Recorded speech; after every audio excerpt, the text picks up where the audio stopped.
Hello mga kaboom, kumusta? Ako to si JFG at today ngayong araw is ituturo ko sa inyo kung paano nyo pwedeng i-remove yung mga ads and bloatware sa mga Xiaomi devices ninyo. So sobrang annoying kasi ng mga pop-up ads, yung mga recommendations, yung mga kung ano-ano nag-a-appear sa screen mo, yung may ginagawa ka tapos alam mo yun, kung ano-ano yung nag-a-appear, nakakainis. So, ituturo ko sa inyo kung paano yun pwedeng tanggalin ng sobrang bilis lang. Ito guys is gagana para sa mga naka-Xiaomi, naka-Poco, and naka-Redmi na mga cellphones. Yung gamit ko dito is yung Poco X6 and yung ipapakita ko sa inyo. So, alam mo yan, even mid-range tapos flagship na phones yung gamit mo, napakadami pa rin mga ads. Parang nakakapagtaka, di ba? Unahin na natin guys sa home screen ninyo yung mga available na apps dito na pwede nating i-turn off yung ads. Like for example, unahin na natin yung nandito, yung music. Okay, punta tayo guys dito sa music. Ito yung default na music player ng mga Xiaomi and Poco phones. So pag open nyo ng music, click nyo lang yung parang dalawang line dito sa taas. Then click nyo ngayon yung settings. And click nyo tong advanced settings. Then scroll down nyo pababa and may makikita kayo dito na, ayan, show ads, turn off nyo yan. Then show online recommendation on startup, turn off nyo yan. Personalized recommendations, turn off. Ngayon balik tayo sa home.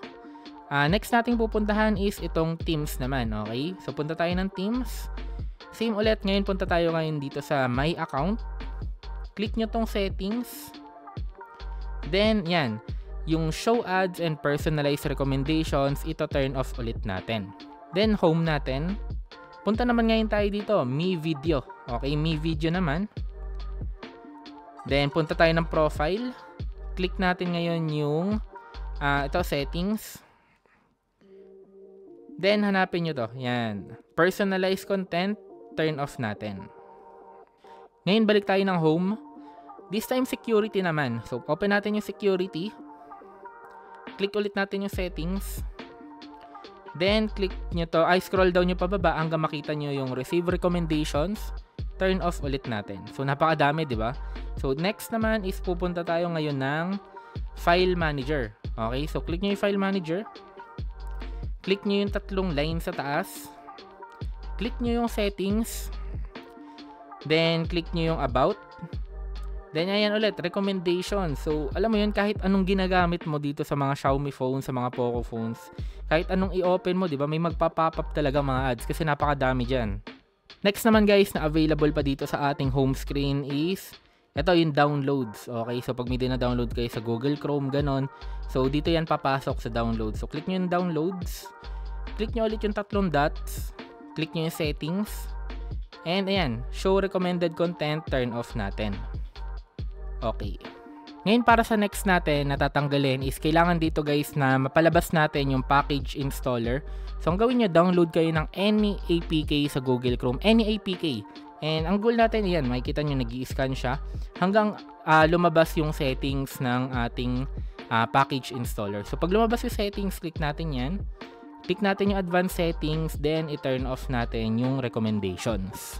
So yun guys, sobrang dami na nating tinanggal pero hindi pa tapos yung laban. So ang gagawin natin ngayon, pupunta tayo ngayon ng settings. Okay, scroll down nyo pababa hanggang makita nyo tong password and security. Then, ang gawin natin, punta kayo dito sa authorization and revocation. Then, ito turn off nyo ngayon tong MFA. So, yun guys, revoke lang natin. Then, ito pa yung isa yung get apps. So, turn off din natin yan. So, yan, revoke natin. So, yun guys, yun yung mga specific na for Xiaomi, Poco, and Redmi phones lang na pwede nyong gawin.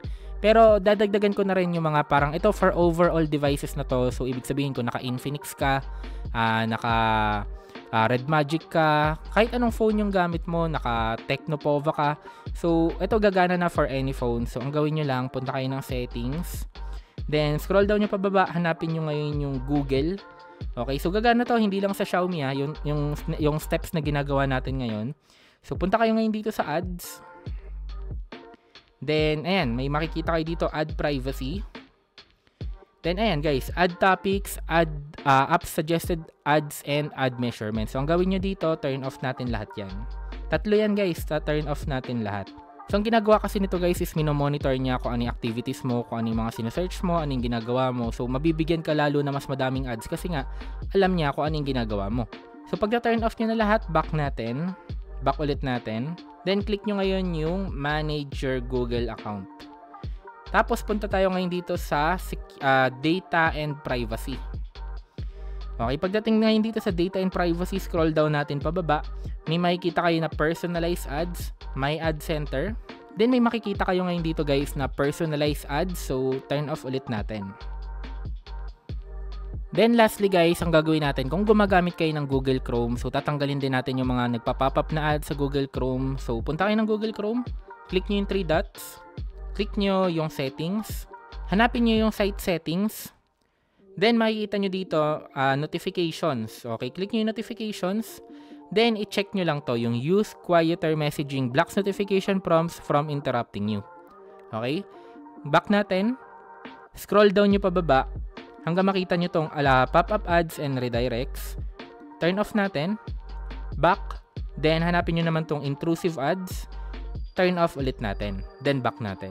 Ngayon guys, may mga tinatawag din tayo ng mga bloatware, lalo na pag naka Xiaomi Poco phones ka, like for example ito sa games, yan mga nakalagay naman dito pero hindi naman natin ginagamit, 'di ba? Yung mga sa apps, 'di ba? Yung mga bloatwares na hindi naman natin kailangan pero nung binili mo yung phone mo, mga naka-pre-installed na agad. Yung iba dito pwede mong i-uninstall, yung iba hindi mo pwedeng i-uninstall, hindi mo pwedeng tanggalin, which is sayang sa storage. And yung iba dito nagiging running apps na nagiging cause ng pagbagal din ng RAM. So kung gusto mo tanggalin yung mga bloatware na yon, 'di ba? Gumawa na rin ako ng video diyan.